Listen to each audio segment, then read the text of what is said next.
What's up, everybody? It's Chris from Grounded Beef. Have I got stories for you? We've been at the Stone House, but we opened it up last weekend for an open house with the weekend of the eclipse, and we got so many amazing people that came through here. Stick around to the end. I'll give you a tour of what we've done, give you an update, and stick around for the stories, and I will tell you what this hole was used for back in the early 1900s, late 1800s. So stick around for that.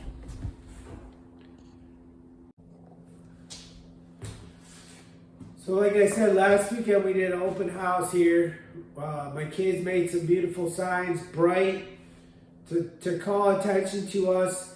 So we opened the house up. My girls were selling Eclipse merch, t-shirts and keychains that they spent a lot of time making to sell here. I thought it would be a good opportunity for them to start a business because we were told there was going to be a ton of people here, and there was not a ton of people here. There was Monday of the eclipse. There was a lot of people, but nobody bought t-shirts. The place next door sells t-shirts, and they've been here. They're well known. So, like, my girls were frustrated, but whatever. I told them it's a learning curve. Take that information and move on. By putting the open house here, my wife and I got some amazing people, and we met people that came in here and said that they knew that there used to be a post office in the back. And which made no sense to me, because why would the post office be way in the back of the building? Anyway, he was blowing smoke up our butt. He didn't know what he was talking about. But he was a cute little old dude. So we got some other people. We opened it up mostly to make relationships with the people, you know. I took a side hustle course, and, you know, I was instructed to use bright signs, be different, invite people in, don't be scared of people, and it really worked out. And these people came in here, and on Saturday we got to meet a lot of the business owners. They were excited because, you know, people start talking in a small community, and we just wanted to set the story straight that we're good people, and we're just, you know, trying to change this house and try to bring more value to the community. So anyway, we met some people up the street that were going around taking pictures, and she said, "I'm sorry, I'm taking pictures, but I want to send it to a very good friend of mine who grew up in this house." And we were like, "What?" And she said, yes, she was an older lady. She got us in touch with the very man that grew up in this house and was born and raised here, and now lives in Delaware. And my wife got off the phone with him while I was talking to other people, and she said, "You do know that we're going to Delaware, right?" And I said, "Yes, I figured." So we're going to Delaware to meet up with this gentleman, the Keith family, who lived here the longest. They lived here 80-something years. His grandfather bought this place in 1990 or 1919 or 1920, he wasn't sure, and which says a lot about the time frame. That was back, if y'all remember, that was back before the Great Depression. It was back when the flu came through here, and, you know, a little over 100 years ago. And y'all know what happened after that. You know, with the Great Depression, the Roaring 20s, and everything. And they ran the printing press next door that did the village paper, and the village that we live in, or the town that we live in. So it's just really cool. And we've been on the phone with this gentleman all this week. And yesterday we sat and talked to him on the phone with his wife, and got so much information about this. The post office was not in the back. The post office was that hole I showed you in the beginning. you would come in here in the front door and you would go there and you would get your mail out of there. They've since closed that up and it's a closet back there. So that was very cool because I was like, where does that thing go? Like, nobody knows. So they obviously back in the day they didn't have drywall, so they plastered over it, and behind it is a closet.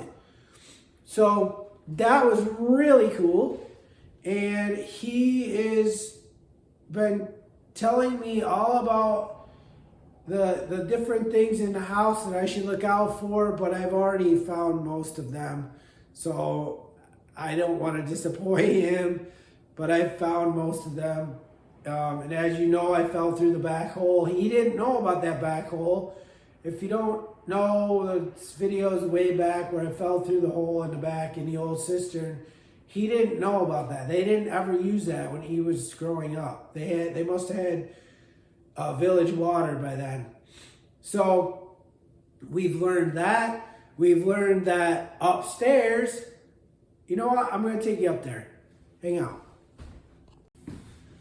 So we've learned that upstairs used to be a big dance floor. So these archways that we keep wondering, and everybody asks what those are,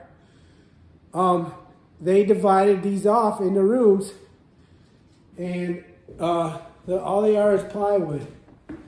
Like they're just real thin, like panel board. So this was all a big open floor plan here. All this. So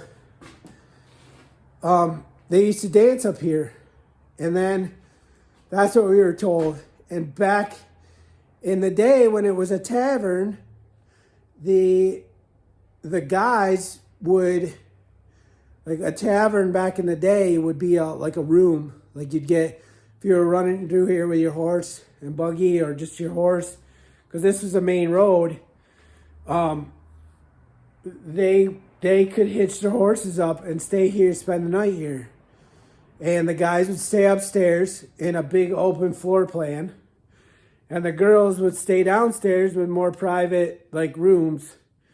They would just stay down there. So we got a ton of information for just opening up the house for an open house. Like it's just so cool. We are so excited about all this information that we found, and we could just bring that to you and bring that back to the town, the village.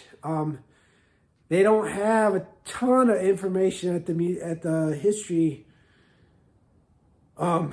museum over there across the street. So we're obviously making a trip to Delaware, and then we're going to get all kinds of information. They have pictures of how the house was laid out, and we're going to try to do that. They had all the furniture. They had all the stuff, and it really should have been a museum here. But the guy that bought it next door just solely used it for furniture sales. Like, and it's really sad. It breaks my heart, but he solely bought it for to house Amish furniture. So we're picking up the pieces and, you know, hopefully putting everything back together, and we're going to showcase it. So with that, stick around. I'll go show you what we've done with the updates so far, and you know, should just show you around a little bit. So my wife has painted this room. It came out really well. I couldn't hold her back anymore from the painting. So she did really well. This spot over here was all bubbled out. Like it was concrete, but it was all kind of bubbled out, and so I chipped it all out and found an old fireplace in there, which broke our heart, but you know, there was no saving it. They filled it with concrete, so I cut it all out as best I could and drywalled it. Now I'm just gonna have to bring the mud out, way out, so it doesn't look like a hump there. So we've done that. We've sanded some of the drywall. We finally have water downstairs, so we're gonna hook up some water lines this week. I hope this week. And we framed in the back wall and insulated most of that. So this will be a bedroom with a beehive fireplace. And then in here, which used to be the kitchen, which we've also learned that she cooked in this tiny little kitchen, Mrs. Keith, and made amazing meals. And this, in this room, was a dining room, like a formal dining room. So, yeah. So we're obviously turning this into a bathroom. So I framed in that back wall. And today I'm going to frame in this wall. And then the shower is going to go over there. The toilet's going to go back here. And the vanity is going to go there with the door here in this doorway. So yeah, so that's what's been going on. I know I haven't been on here much, but there hasn't really been much to say. So with that, and if you've stuck it out this long, could you, anybody that's been with me for a while, I appreciate it. Can you go check out The Dedicated Father? He is a good dude.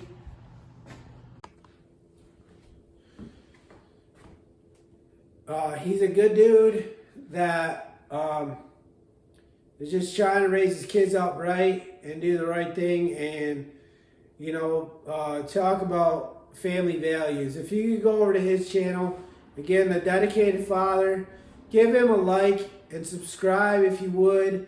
At least a like, help the brother out. He's a good dude, just trying to make videos, and just help him out. If you could, that would help me out.